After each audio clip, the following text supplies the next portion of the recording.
자, 포스트라는 것을 볼 건데요. 포스트는 블로그에 올린 글을 뜻하는 거예요. 그래서 여기 제가 글들을 올려놓은 얘네들이 다 포스트라고 보시면 되겠고, 포스팅이라는 것은 글을 쓰는 과정을 포스팅이라고 부릅니다. 그래서 우리가 블로그에 글을 쓰는 거를 1시간 정도 오늘은 좀 다뤄보도록 하겠습니다. 자, 49페이지 블로그의 글쓰기 내용 읽어볼게요. 블로그에 글쓰기를 할 때는 이렇게 하면 좋습니다 라고 나와 있는데, 첫 번째, 문장은 간결하게 씁니다. 간결하게 주어 플러스 서술어로 구성합니다 라고 돼 있죠. 꼭 간결하게 쓴다기보다 이 부분에서 생각을 하실 거는, 사실 우리가 블로그를 쓰는 이유가 그냥 일상글을 적기 위해서 블로그를 쓴다, 물론 이런 목적도 있겠지만 결론적으로는 내 상품 또는 내 서비스를 사람들한테 알리기 위해서 우리는 글을 쓰게 되잖아요. 그럴 때는 주의하셔야 되는 게 키워드라는 걸 좀 생각을 하셔야 돼요. 그래서 나중에 제가 말씀은 드리겠지만 제목이나 내용 부분엔 키워드가 잘 어우러지게끔 쓰시는 게 더 중요하긴 해요. 자, 두 번째, 한 문단은 3-4줄 정도로 작성합니다. 예, 그렇게 해서 작성을 해주시면 되는 거고, 내용마다 적절한 사진이나 그림을 넣어서 글을 쓰셔야 됩니다. 그래서 사진, 글 또는 글, 사진의 형태로 작성을 하는데요. 그렇게 적는 이유는 블로그에 이제 글을 적을 때 너무 글만 많이 읽다 보면은 되게 글밖에 없어 보여요. 그러면은 사실은 글을 읽다가 이탈이 될 확률도 높아지겠죠. 그러다 보니까 글을 넣을 때 글과 사진 이런 식으로 넣어서 글을 읽는 내내 지루하지 않도록 글을 끝까지 읽어내릴 수 있도록 하기 위한 목적이고요. 사진은 일반적으로는 2개 정도만 있어도 노출은 돼요. 하지만 그렇게 하면 글이 쓰여지는 그 길이가 너무 길어지겠죠. 사진이 들어가는 텀에 비해서. 그래서 글, 사진의 형태로 적다 보니 사진은 보통 한 10장 이상을 넣게 된다라고 보시면 됩니다. 그리고 넣는 거는 내가 만약에 선전하고자 하는 상품 또는 서비스를 먼저 검색을 해보시면 다른 곳에서 올려놓은 리뷰들이 보일 거예요. 거기 리뷰들의 사진들을 대략 몇 장 정도 넣어서 상위 노출이 되었는지 그런 걸 참고해서 보시고 그에 맞게 적당하게 넣어주시면 될 것 같아요. 자, 그리고 글쓰기 사이에 인용구를 사용해서 내용을 강조합니다. 요것도요, 글하고 사진만 넣게 되면 되게 좀 단조로운 느낌이 들거든요. 근데 그걸 깨줄 수 있는 게 바로 스티커라든지 따옴표와 같은 이런 도구들이에요. 그래서 글을 강조를 한과 동시에 글 자체가 너무 단조로워지지 않게 꾸며주는 역할을 합니다. 그리고 남들이 읽는 글이잖아요. 어떻게 보면은. 그러기 때문에 막 글이 맞춤법이 막 틀리고 막 이러면 사실 신뢰가 떨어져요. 그래서 맞춤법을 좀 맞춰서 글을 작성하고 오타를 찾아서 수정할 수 있도록 해주시면 좋을 것 같아요. 자, 이제 49페이지 1번에 블로그에 첫 글 입력하는 부분부터 한번 해볼 건데요. 저처럼 블로그를 기존에 쓰셨던 분들은 아마 똑같이 들어가기가 어려울 거예요. 그럼 블로그에 포스팅 하실 때 기본적으로 들어가시는 건 프로필창 하단에 보시면 글쓰기 이 버튼을 눌러도 돼요.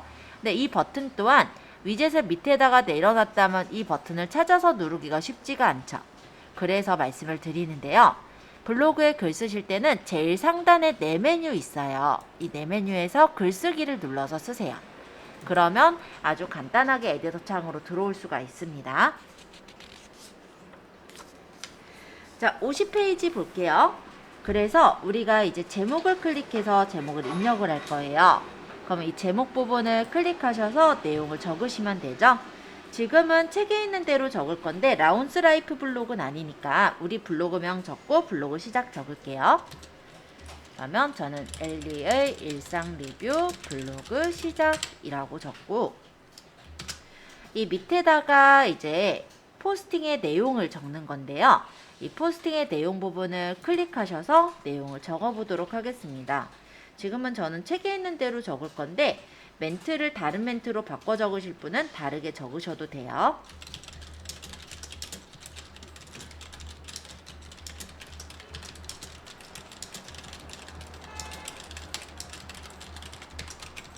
우리 같은 경우는 이런 내용이 아니죠? 그럼 어떻게 적겠어요? 여러 가지 생활에 필요한 상품들을 직접 리뷰해 보고자 블로그를 개설하였습니다. 뭐 이런 식으로 적겠죠? 그러니까 멘트는 내 맘대로 적으시면 돼요. 지금은 그냥 책에 있는 대로 적었을 뿐이고요.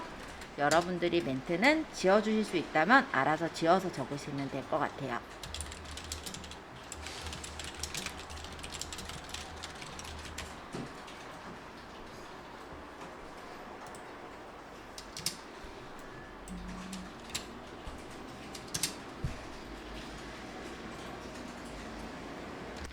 자, 만약에요, 내가 이 밑에다가 사진을 넣고 싶다. 어차피 뒤에 나오지만, 그렇게 내가 사진을 넣고 싶다라고 할 때는 이 위쪽에 있는 사진을 누르시면 돼요. 자, 51페이지 1번이 사진이죠. 자, 이 사진은 내 컴퓨터에 저장되어 있는 사진을 불러올 때 누르는 공간입니다. 그래서 사진을 눌러서 내가 마음에 드는 사진을 선택하고 열기를 하면 그 사진이 이렇게 불러와지는 거예요. 어렵진 않죠? 그리고 내가 사진을 가져왔을 때 첫 번째 넣은 사진은 기본적으로 대표 사진이 돼요. 그런데 내가 이 사진 말고 다른 사진을 대표 사진을 하고 싶다면 다른 사진들 넣은 것 중에 선택해서 대표를 바꾸시면 됩니다. 그리고 사진이 이렇게 들어갔을 때 사진의 크기가 너무 크다 또는 너무 작다 라고 느끼시는 경우가 있을 건데요. 사진을 클릭해 보시면 가장자리 이렇게 박스가 보이죠. 이때 끌어서 사진을 크게 늘리거나 아니면 반대로 작게 줄이는 것도 가능하시니까 참고해 두시면 좋을 것 같아요. 여기 사진을 선택하고 가장자리에서 두 방향 화살표 나올 때 늘리면 커질 거고 반대로 줄이면 작아져요. 그리고 사진이 선택되어 있으면 이런 식으로 메뉴가 또 보일 거예요. 요 첫 번째 메뉴는 뭐냐면 정렬. 여기 밑에도 보이죠? 얘가 가운데 정렬, 왼쪽 정렬, 오른쪽 정렬을 고치는 버튼이고요. 요거는 에디터예요. 그래서 사진을 편집하는 에디터인데 사진을 더블 클릭하셔도 되고 여기서 클릭해서 들어가셔도 돼요. 그러면 이렇게 스마트 에디터라는 사진을 고치는 편집창으로 넘어가서 크기를 조절할 수도 있고, 그쵸? 또는 내가 이 부분은 너무 많이 들어간 것 같아. 여길 빼고 싶어 라고 한다면 그 밑에 있는 자르기 회전을 이용해서 필요 없는 부분을 잘라내거나 아니면 이 그림을 좀 회전하고 싶으면 여기 보시면 이렇게 무슨 각도기 같은 거 있죠. 이걸로 이렇게 회전을 하거나 아니면은 90도 회전 또는 상하 바꾸는 거, 좌우 바꾸는 거 이런 거 다 가능하고요. 만약에 이대로 내가 설정한 대로 적용하겠다면 적용까지 누르면 이렇게 그림이 재설정이 되는 걸 볼 수가 있어요. 자, 에디터에서 우리가 자르거나 아니면은 여러 가지 이런 액자를 주는 효과 등을 활용할 때가 있는데요. 물론 사진에서 필요 없는 부분을 잘라낼 때도 활용을 하지만 혹시 아까 유사 문서라고 제가 말씀을 드린 거 있었잖아요. 이미지도 마찬가지로 똑같은 이미지를 올리면 유사 이미지로 걸려요. 근데 얘가 인터넷에서 그냥 퍼온 이미지라고 했을 때 물론 저작권은 무료인 이미지를 퍼오더라도 문제는 그 이미지를 쓰는 사람이 똑같이 쓰는 사람들이 굉장히 많을 거예요. 그렇다면 그게 역시 유사 이미지로 걸릴 수가 있겠죠. 그럴 때 가장자리를 자르거나 아니면은 지금 보여드린 것처럼 약간 회전을 시켜주거나 했으면 그 유사 이미지의 그 픽셀 값, 그러니까 픽셀 값이 약간 틀어지기 때문에 유사 이미지로 걸리는 걸 좀 막을 수가 있거든요. 그런 부분 때문에 이렇게 고치는 경우도 있습니다. 자, 어쨌든 적용하려면 적용까지 누르시면 적용되고요. 밑에 필터는 사진에다가 약간 어떤 분위기 있게끔 필터를 줄 때 활용을 해요. 지금은 사진을 제가 한 장만 가져왔지만 여러 장의 사진들이 있을 때도 해당 필터를 고르고 모든 사진을 누르게 된다면 사진들 여러 개에 똑같은 필터가 적용이 돼서 어떤 약간 분위기 있는 사진을 만들 수가 있겠죠. 그럴 때 필터를 활용하시는 거예요.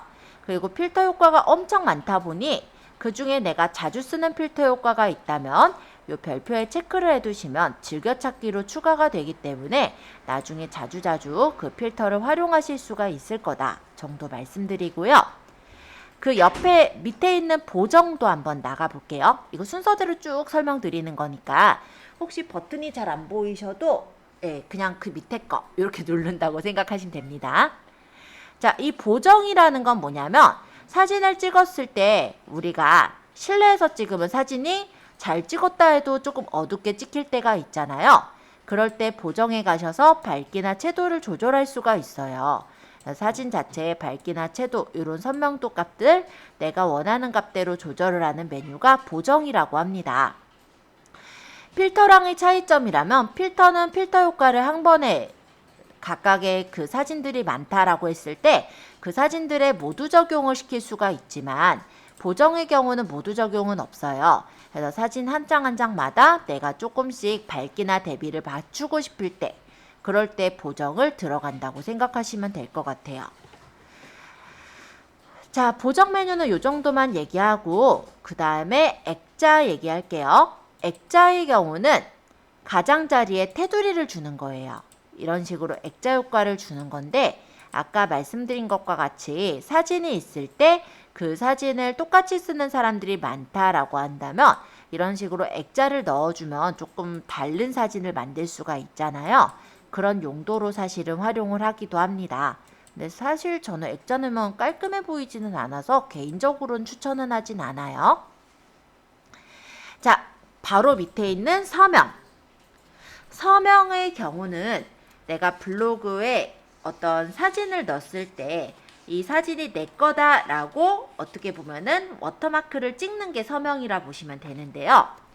서명을 누르고 여기서 내가 이미지 서명을 넣거나 아니면 텍스트 서명을 넣거나 아니면 템플릿 서명을 넣을 수가 있어요.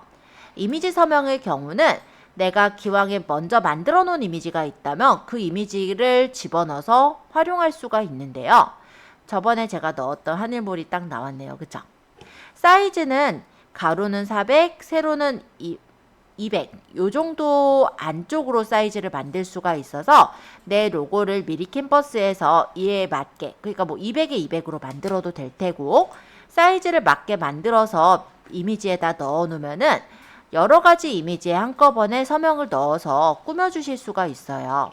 지금 제가 요거 한 장만 가지고 설명하다 보니까 아마 딱 감이 안 오실 건데 만약 여러 장의 사진을 가져왔다라고 한다면 그때는 이제 서명을 한꺼번에 넣는 용도로 쓸 수가 있다라는 거죠. 요거 때문에라도 한번 소개를 한번 드려볼게요. 취소하고 다시 나가보죠. 자, 만약에 제가 이 밑에다가 제품 사진들을 가져온다라고 가정을 할게요. 뭘로 할까? 우산으로 할까요? 저번에 우리가 여기 가져왔던 사진들, 제가 요거를 그냥 예를 들어 볼게요. 개별 사진으로 사진을 이렇게 가져오면 사진을 여러 장을 한꺼번에 가져다가 넣을 수가 있어요. 예를 들어 이 사진 중 아무거나 따닥 누르면 아까처럼 에디터 창으로 다시 들어와질 텐데요. 아까 이 서명을 이미지 서명을 넣어 놓는다면 이런 식으로 서명이 들어가게 해줄 수가 있고요. 이거를 여기 한 장 한 장에 넣는 게 아니라 모든 사진에 넣으면은 여기도 여기도 여기도 모두 이 서명이 들어가게 해주실 수가 있다라는 거죠. 지금 이게 다 들어가긴 들어갔는데 이게 다 보이는 화면이 아니라서 그죠? 그래서 만약에 내가 서명을 예쁘게 만들어 놓은 게 있다면 한 번에 내 로고를 박아 넣을 수 있는 그런 방법이라고도 볼 수 있을 것 같고 이거를 이렇게 내가 이미지로 말고 텍스트로 넣겠다. 이것도 가능해요. 그럼 텍스트로 넣겠다는 일반적으로는 아마 여러분들의 몰에 주소가 뜰 거예요. 이거를 여기서 따닥 눌러서 바꾼 거예요. 그리고 여기 서체도 여러 가지 서체 중에 고를 수가 있어서 내가 마음에 드는 서체로 놓고 예를 들어서 픽셀 값도 내가 알아서 적당하게 너무 큰가요? 이 정도로 할게요. 그리고 여기서 색깔 배경색을 없애겠다 하면 불투명도를 없애면 배경 없이도 만들 수가 있으니까 글자색을 조금 연하게 해서 이 정도로 만들어서 모든 사진에 박아 넣겠다 하면은 이 사진을 다른 사람들이 퍼가지 못하게 넣어놓는 워터마크 용도로도 활용을 할 수가 있겠죠. 그러니까 내 사진이다 라고 발도장을 찍는 그런 용도도 될 수가 있고, 또 누군가가 이 사진을 보았을 때 또는 이 사진을 퍼갈 때 내 몰에 있는 상품이구나 이런 것들을 보여줄 수 있게 하는 브랜딩의 역할도 할 수가 있어요. 그래서 서명은 저는 가급적이면 텍스트 서명보다는 이미지 서명이 좀 더 나을 거라고 생각을 하는데요. 이미지 서명은 여기 있는 이 로고랑 같이 그게 보여지기 때문에 사람들에게 텍스트만 보여지는 것보다 조금 더 각인이 될 수가 있거든요. 그런 점에서는 로고를 좀 이쁘게 이 서명용으로 만들어 가지고 활용하시면 괜찮을 거다라고 저는 생각이 듭니다. 자, 일단 서명은 그런 용도로 쓰시는 거예요. 그리고 만약 얘네들 중에 얘는 서명이 안 들어가게 하겠다. 그것도 역시 가능하시니까 참고해 주시고. 자, 모자이크. 만약에 우리가 포스팅을 할 때 다른 사람들 얼굴이 나오거나 개인정보를 가려야 될 때는 모자이크를 활용할 수가 있어요. 그래서 원형 모자이크로 이렇게 흐리게 가리거나, 그죠? 아니면 사각형 모자이크를 이용해서 가려줄 때 활용을 하실 수가 있습니다.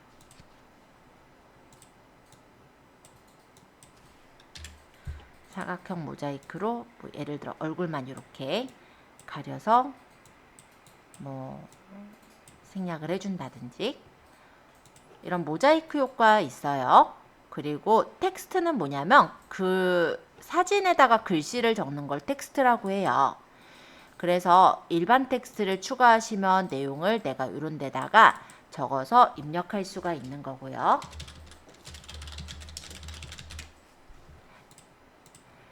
이거를 서체를 내가 역시 마음에 드는 서체를 고르고 글씨체나 글씨 색깔이나 이런 걸 바꿔서 설정할 수가 있고요. 또는 이런 걸 적을 때 아트 타이포를 활용해서 꾸며주실 수도 있는데요. 아트 타이포는 예쁘게 꾸며져 있는 그런 서체거든요.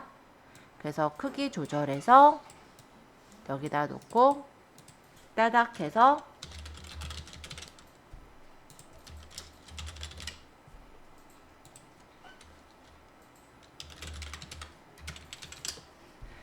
그냥 적었어요. 자, 이런 식으로 꾸며서 배치하는 용도로도 쓰실 수가 있으시니까 예를 들어 사진에다 글씨를 쓰시고자 할 때는 활용하실 수 있을 것 같아요. 많아요. 말풍선들도 있는데 요거는 뭐 눌러서 더블 클릭해서 수정하는 거니까. 자, 요거는 스티커인데요. 마찬가지로 내가 어느 부분을 가리고 싶을 때 활용을 하기도 합니다.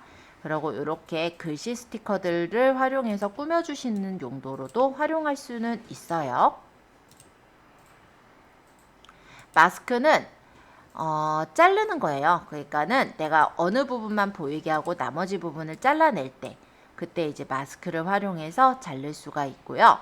자를 때 가장자리에 뭐 예를 들어서 색깔을 넣고 자르겠다라고 하면 이런 식으로 내가 원하는 대로 잘라서 설정할 수 있는 걸 마스크라고 해요. 자, 그러고 만약에 완료를 하면 여기 이렇게 다 적용이 돼서 나오겠죠. 저는 지금 취소 누를게요.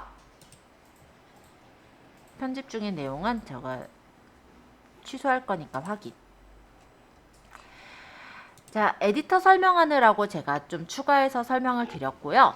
어쨌든 사진을 넣은 것을 그대로만 활용하시는 게 아니라 에디터에서 밝기를 조절하거나 아니면은 어떤 필터 효과를 넣는 등의 효과를 넣을 수 있다는 것도 한번 말씀을 드리고자 했어요. 자, 그러면 사진은 이 정도 일단 보고 SNS 사진 볼게요. 이 SNS 사진은 네이버박스라는 서비스를 이용하시는 분들은 네이버박스랑 연동을 해가지고 네이버박스에 있는 그 사진들을 가지고 올 수가 있어요.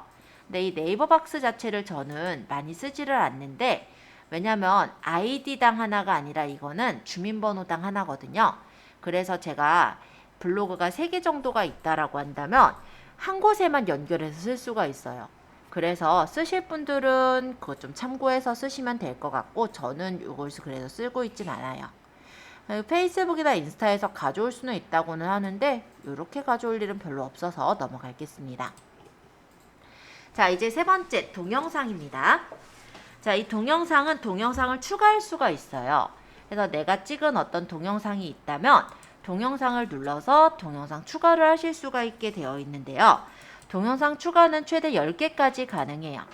그리고 파일의 용량은 8기가, 즉 420분까지 업로드가 가능하기 때문에 웬만해선 동영상 다 넣을 수 있다라고 보시면 돼요. 그리고 요 얘기는 뭐냐면 우리가 비공개 동영상을 넣는 경우 비공개 동영상은 15GB까지만 넣을 수 있게 해놨다라는 거예요. 우리 비공개로 넣을 건 아니니까 신경 쓸 일이 없겠죠? 그래서 만약에 동영상을 넣으실 때는 뒤에 나오긴 하겠지만 동영상 추가해서 해당 동영상을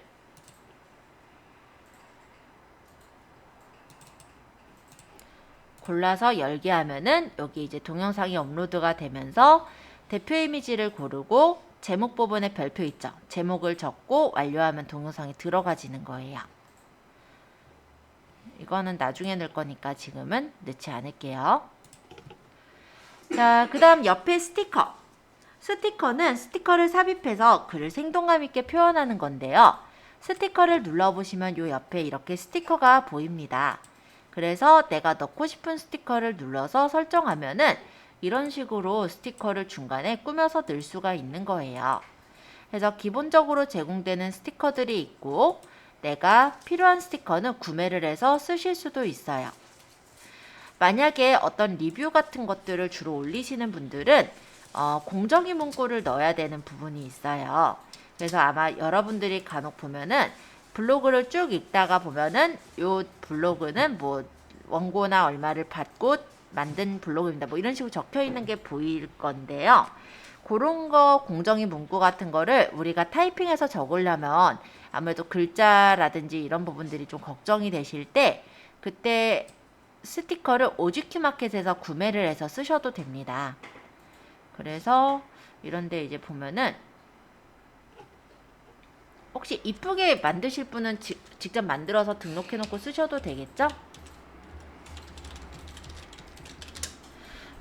이렇게 쳐보면 이런 식으로 공정위 문구들을 많이 만들어서 올려두셨어요. 그럼 이 중에 내가 마음에 드는 문구가 있으면 요거를 우리 카카오톡에 보면은 이모티콘처럼 구매를 해서 쓰시면 되는 거거든요. 그리고 구매를 해서 쓰시게 되면은 1,500원 밖에 안 하고 1,500원 가지고 무제한으로 쓰시는 거예요. 그러니까 마음에 드는 어떤 문구가 있으면 스티커를 사셔서 쓰시는 것도 어떻게 보면은 자기 그 블로그 자체의 브랜딩에선 괜찮을 수도 있다. 이렇게 생각이 듭니다.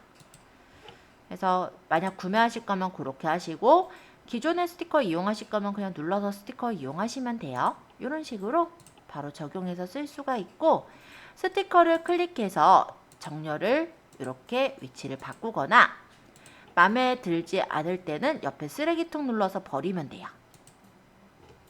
자, 스티커 어렵진 않으셨을 거니까 간단하게 소개를 드렸고요. 나중에 우리 뒤에 내용 할 때도 어차피 넣어보긴 할 거예요. 근데 일단은 지금은 통성 명의처럼 얘가 어떤 메뉴예요, 가볍게만 설명드리기 위한 목적이에요. 그래서 나중에 어차피 써보게 된다는 거 말씀드리고 5번 인용구 볼까요? 자, 우리가 글하고 그림을 이렇게 올려서 쓰실 건데 이렇게만 쓰셨을 때 좀 단조로운 느낌이 드실 거예요. 그래서 어떤 부분을 내가 강조를 하고 싶다라고 할 때 인용구를 쓰실 수가 있어요. 그럼 이런 따옴표나 버티컬 라인 등의 여러 가지 인용구가 있고 여기서 마음에 드는 인용구를 눌러주시면 이렇게 꾸밀 수 있는 문구가 나옵니다. 그래서 여기다가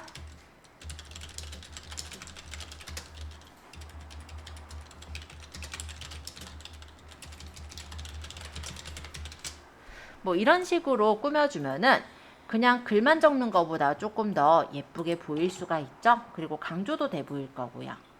이 인용구에는 이렇게 소제목처럼 쓰실 수 있는 인용구도 있고요. 말풍선 모양의 인용구 또는 이것도 좀 소제목처럼 쓰는 인용구인데요. 옆으로 이렇게 글씨 적어서 쓰시는 그런 인용구, 포스트잇과 같은 인용구, 그리고 이렇게 인용구에 꺽쇠 들어있는 인용구 이런 것들이 있어서 중간중간 내가 원하는 스타일대로 쓰실 수가 있으시니까 참고해 주시면 좋을 것 같아요. 그리고 글씨에 대해서는 조금 이따 말씀을 드리겠지만 인용구의 글씨가 너무 작다라고 생각이 들 때는 블록 지정에서 위쪽에 글씨 크기를 조절해서 크게도 넣을 수 있고요. 글씨를 진하게 하거나 색깔을 넣는 것도 가능하므로 참고해 주시면 좋을 것 같습니다. 그러면 인용구 하나만 넣어서 글씨만 꾸몄는데도 벌써 느낌이 좀 다르죠? 이런 식으로 내가 좀 꾸밀 때 중간중간에 소제목처럼 활용을 하실 때 그럴 때 이런 인용구를 좀 쓰시면 괜찮으실 것 같아요. 자, 이번에 설명드릴 건 구분선이에요.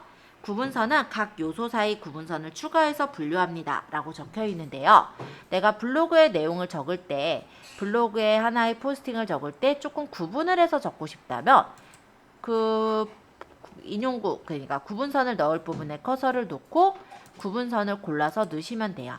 그러면 이런 식으로 구분선으로 포스팅의 내용을 구분을 해줄 수가 있는 그런 부분인데요. 개인적으로 많이 쓰지 않으므로 이런 게 있다 정도로만 소개하고 넘어갈게요. 자, 이번엔 장소입니다. 장소는 오프라인 매장의 경우는 좀 넣으셨으면 좋겠어요. 여러분들이 물론 온라인 쇼핑몰 사업을 하시기 때문에 딱히 장소를 넣을 일이 많진 않으실 텐데요. 근데 내가 만약에 지금 오프라인으로 내가 매장을 갖고 있다라고 한다면 그 오프라인 매장에 사람들이 찾아올 수 있도록 연결을 시켜주셔야 되잖아요. 그런 부분에서는 지도를 넣는 걸 추천을 드려요. 왜냐면 이 지도를 넣게 되면은 좋은 점이 일단은 장소가 보이죠. 그냥 제가 학원을 그냥 넣었어요. 추가했고 확인을 누르면 장소가 이렇게 들어가요. 여기까지도 좋은데 이거를 PC에서 볼 때는 이렇게 보이지만 모바일에서 볼 때는 이 장소가 이미 등록되어 있는, 그러니까 네이버에 등록되어 있는 장소라고 한다면 전화번호랑 길 찾기가 가능합니다. 그래서 바로 전화로 문의를 할 수도 있고 아니면 이 포스팅 보고 바로 길 찾기를 눌러서 그 내비로 연결이 되기 때문에 내비로 길을 찾아올 수도 있어요. 그리고 또 한 가지가 오프라인 매장이라고 한다면 예를 들어서 제가 지도 검색에서 찾아볼게요. 지도에다가 그냥 한일컴퓨터하고 찾아볼게요. 이렇게 쳐보면 여기 뭐 방문자 리뷰, 블로그 리뷰 보이잖아요. 근데 이 블로그 리뷰라는 것이 간단하게 말하자면 그 블로그 안에 지도가 들어있으면 그게 떠요. 그래서 이건 이제 포스팅을 한 거예요. 물론 저희 그 기관 사이트에 포스팅을 한 건데 일정표 올려놓은 거예요. 그러면서 제가 지도를 넣었거든요. 이 지도를 넣어놓음으로 인해서 여기 리뷰 부분에 쌓여지는 걸 확인할 수가 있죠. 그러니까 온라인 매장에선 사실 별로 뭐 쓸모가 없겠지만 우리가 온라인을 하실 분도 있고 오프라인을 하실 분도 있다라고 했을 땐 오프라인 매장에서는 좀 많이 활용이 되지 않을까 이렇게 생각을 하거든요. 그래서 그런 부분 생각하셨을 때 지도는 좀 넣으시는 걸 추천드린다. 자, 장소 말씀드렸고요. 이제 링크 차례인데요. 링크도 뒤에서 우리가 배울 거예요. 그렇지만 미리 말씀드려 볼게요. 여러분들이 인터넷에 동영상 주소를 입력해서 쓰시는 용도예요. 그래서 만약에 링크를 눌러서 여기다 URL 주소를 이렇게 적고 확인을 누르면 체크를 하면 그 링크가 검색이 돼서 찾아질 테고 이게 이제 확인을 누르면 그 링크를 집어넣을 수가 있게 되거든요. 이런 용도로도 써요. 근데 만약에 여러분들이 유튜브를 다룬다. 그래서 유튜브에다가 내가 컨텐츠를 올렸다라고 가정을 해볼게요.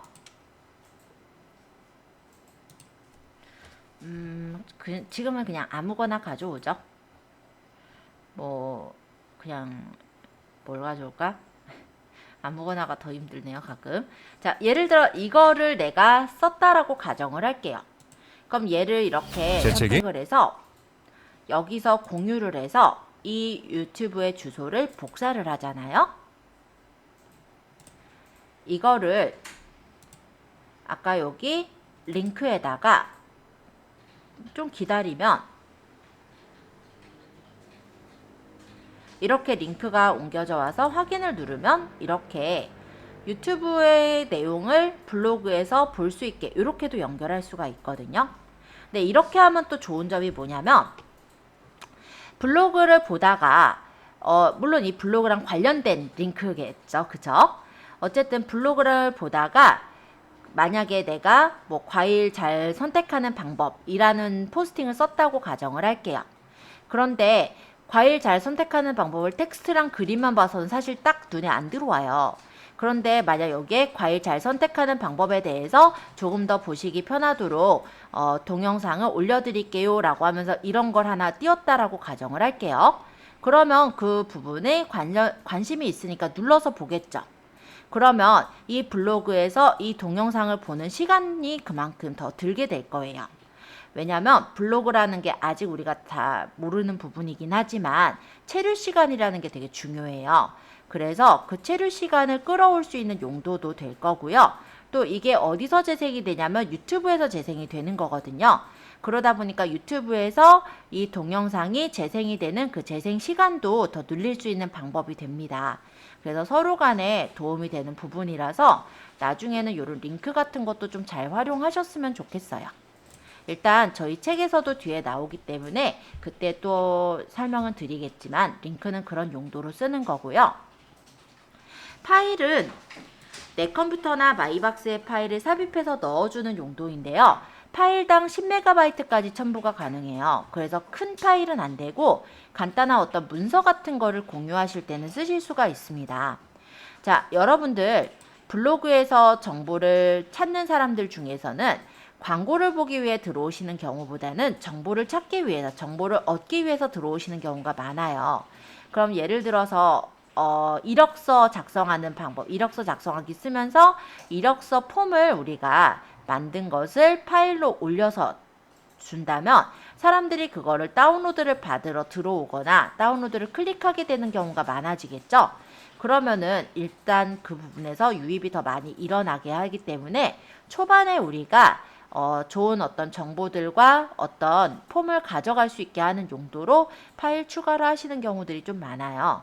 그래서 예를 들면은 뭐 마진 계산기 같은 경우도 스토어를 좀 생각하시는 분들은 사실 갖고 싶어 하는 폼 중에 하나거든요. 그런 것들을 올려서 유입량을 더 증가시키는 용도로 쓰실 수도 있을 거다 말씀드리고, 일정은 저도 별로 안 써서 사실은 설명하기 애매한데, 어쨌든 말씀을 드리자면 만약 어떤 축제에 대해서 내가 포스팅을 먼저 쓰려고 해요. 그럼 그 축제에 대한 장소나 URL을 넣어서 일정을 등록해주는 목적이에요. 이 정도만 하고 넘어갈게요. 그래도 보여드려야 되려나? 예를 들어서 어린이날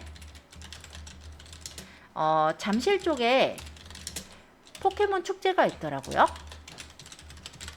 그래서 5월 5일날 뭐 종일이고 뭐 공지는 뭐 없고 장소는 롯데월드몰 해가지고 이렇게 해서 제가 넣고 뭐 URL 관련된 그 사이트 있으면 넣고 상세 정보 넣고 확인을 하면 이런 식으로 일정이 들어가는 거예요. 근데 뭐 별로 많이 쓰진 않으니까 이런 의미다 정도로만 소개를 하고요. 그 다음 소스 코드, 이건 진짜 쓸 일은 별로 없을 것 같아요. 이거는 뭐냐면 우리가 사실 상관은 없을 거고 보통 이제 우리가 코딩을 하시는 분들이 있어요. 그쵸? 예를 들어서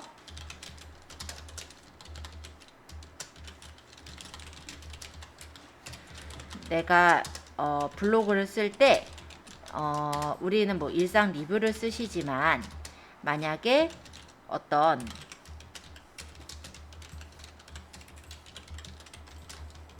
이거 써봤자 상관없어요. 그냥 보여드리려고 그냥 쓰는 것일 뿐이에요. 자, 이런 식으로 어떤 코딩을 적어서 자기 블로그에다가 소스를 남겨놓으시는 분들이 있거든요. 그러면 이 소스가 그냥 적으면 되게 보기가 안 좋으니까 이 소스를 좀 더 보기 쉽게 만들어주는 게 이 소스 코드예요. 그래서 우리가 쓰기는 쓸모가 없더라. 왜냐면 여기다 적는다고 실행되는 건 아니거든요. 참고해 주시고, 표는 표를 넣는 거예요. 엑셀처럼 이렇게 표를 집어넣을 수가 있게 돼 있고, 셀을 병합할 부분은 범위 잡아서 셀 병합을 하시거나 아니면 색깔을 넣는 것도 가능합니다. 그래서 표로 좀 예쁘게 정리해서 나타내고 싶으실 때 표를 만드실 수 있는 란이다 라고 보시면 되겠고요. 수식은 진짜 쓸 일이 없을 것 같아요. 우리 수학 선생님도 아니고, 그죠? 그래서 그거는 그냥 뭐 이런 식으로 수식 넣는 그런 용도로 쓰더라 정도만 말씀드리고 넘어갈게요. 자, 그 다음에 여기 이제 거의 다 설명은 드렸고, 우리 글씨 부분을 조금만 더 설명드려 볼게요. 글씨를 클릭하시면 요 밑에 있는 이 부분이 뜰 거예요. 이건 뭐냐면 글씨를 범위를 잡았을 때 글씨체를 바꾸거나 글씨 크기를 조절하거나 글씨를 진하게 하거나 기울이거나 밑줄을 주거나. 근데 만약 밑줄을 풀고 싶으면 다시 누르면 풀려요. 그리고 요건 취소선이라 해서 중간에 선 긋는 거. 그리고 요거는 글씨 색깔. 요거는 글씨 배경 색깔. 그래서 어떤 우리가 글씨를 쓸 때 글씨 중에 어느 부분을 강조하고 싶다면 그때 이제 강조하는 용도로 활용하실 수가 있을 것 같습니다. 요건 이제 목록 넣는 거고, 이거는 뭐 많이 쓰진 않지만 얘는 머리글 적용이라 해서 앞 글자를 크게 만들어서 디자인을 할 때, 요거는 위첨자인데 위첨자라는 게 뭐냐면 글씨를 4분의 1만하게 작게 해서 위쪽으로 올리는 거예요. 그래서 뭐 제곱 센티미터나 이런 거 표시할 때 간혹은 쓸 수 있을 것 같고요. 옆에 여기 요거는 링크인데 내가 만약 이 부분에다가 어떤 주소를 연결하고 싶다 하면은 여기다가 HTTP URL 주소를 적어서 연결하면 내가 블록 지정한 데를 나중에 클릭했을 때 다른 그 사이트로 넘어갈 수 있게 연결시킬 때 쓰는 거고요. 맞춤법은 우리가 포스팅 적은 게 틀린 글자가 있는지 체크하는 거예요. 일상 리뷰 저는 이어서 붙였는데 일상 띄고 리뷰를 하래요. 하고 싶으면 수정하시면 되고 안 하실 거면 다음으로 넘어가면 되는 거예요. 다 만약에 수정을 했다면 완료를 하시면 되겠죠? 자, 그리고 옆에 보시면 이런 게 보일 건데요. 이 부분 마저 설명하고 발행하고 오늘 마칠 거라 조금만 더 제가 소유를 할게요. 자, 내 모먼트는요. 모바일에서 사실 쓰시는 거라서 여기선 진짜 쓸 일은 없으실 거예요. 이건 뭐냐면 모바일 네이버 블로그에서 모먼트를 만든 것을 가져다가 쓰셔라 라는 거거든요. 근데 뭐 사실 모먼트 자체가 활성화되어 있진 않다 보니까 쓸 일은 없더라. 예. 자, 그럼 옆에 있는 글감. 요거는요.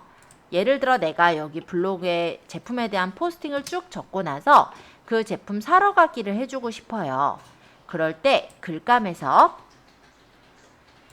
맨 끝에 쇼핑에서 검색어를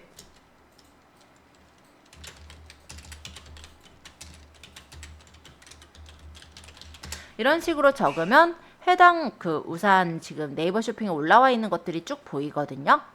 그럼 내 스토어에 있는 상품이라고 가정하고 이 상품을 이렇게 올리면 그 상품을 사러 갈 수 있게 이렇게 연결을 시켜줄 수가 있어요.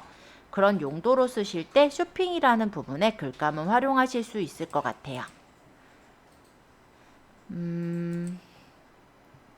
나머지는 뭐 사진은 우리가 찾아둘 때, 책은 책에 대한 리뷰 쓸 때 그거 넣는 거고.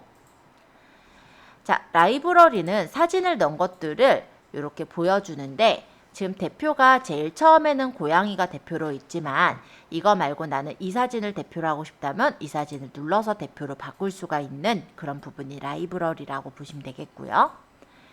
템플릿은 그냥 서식이에요. 그래서 지금 적용을 해놓은, 지금 이렇게 만들어 놓은 포스팅이 있을 때 템플릿을 눌러버리면 원래 적으셨던 거는 저장이 돼서 그냥 임시 저장이 되고 템플릿이 그냥 적용이 돼서 나올 거거든요. 제가 대충 안 하거나 눌러볼게요. 여기 보니까 작성 중인 내용을 임시 저장하고 불러오시겠습니까? 뜨죠? 만약 확인을 누르면 지금 적은 내용이 사라지면서 이 뭐 감성 숙성과 그 내용으로 바뀔 거예요. 템플릿은 모양이 미리 만들어져 있는 거잖아요. 그래서 미리 캠퍼스에서도 만들어져 있는 모양에서 글씨를 수정하거나 꾸몄었죠. 그와 같이 요 안에서 이제 글씨를 수정하거나 다른 사진을 넣거나 이렇게 해서 꾸며서 쓰셔라. 이렇게 해서 만들어 놓은 게 템플릿인 거예요.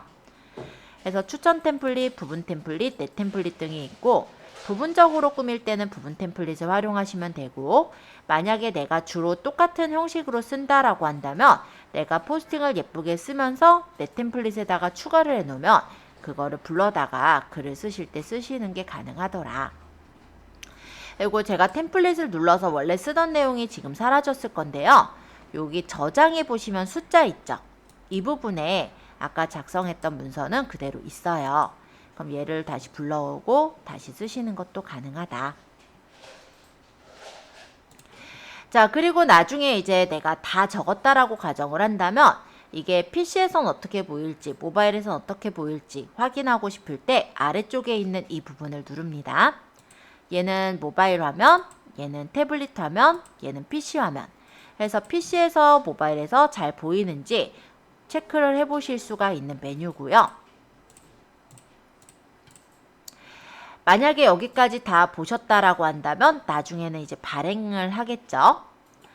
근데 내가 만약에 다 작성하지 않은 상태에서 잠시 다른 일을 하고 와야 되는 경우라면 마찬가지로 여기 저장을 누르시면 임시 저장이 되어 있기 때문에 나중에 여기 숫자 부분을 눌러서 해당 작성 중인 문서를 불러서 작업할 수가 있고요.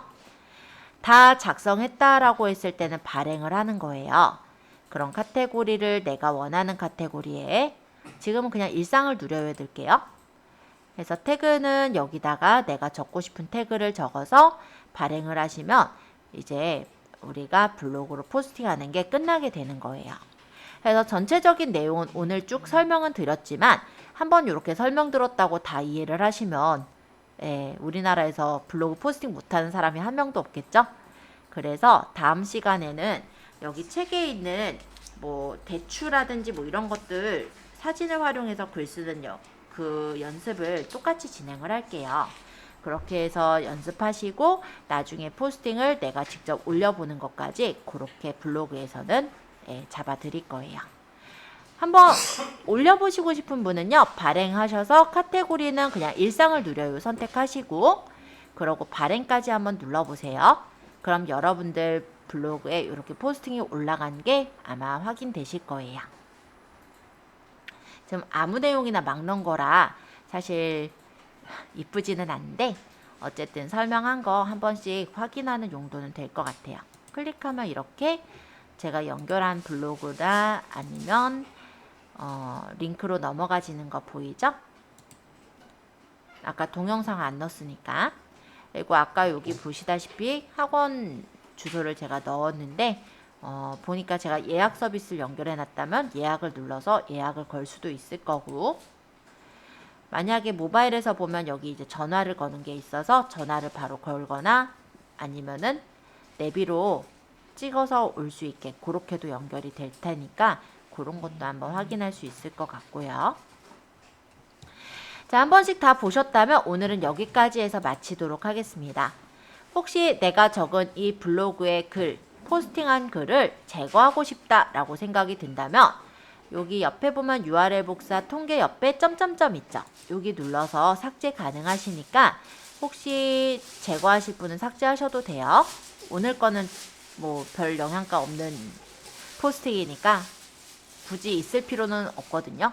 그럼 삭제하실 분 삭제하시고 내비두실 분은 내비두시고 혹시 다시 수정해 보실 분은 수정해 보시면서 좀 연습해 주시는 걸로 하죠. 자, 오늘 고생 많으셨어요.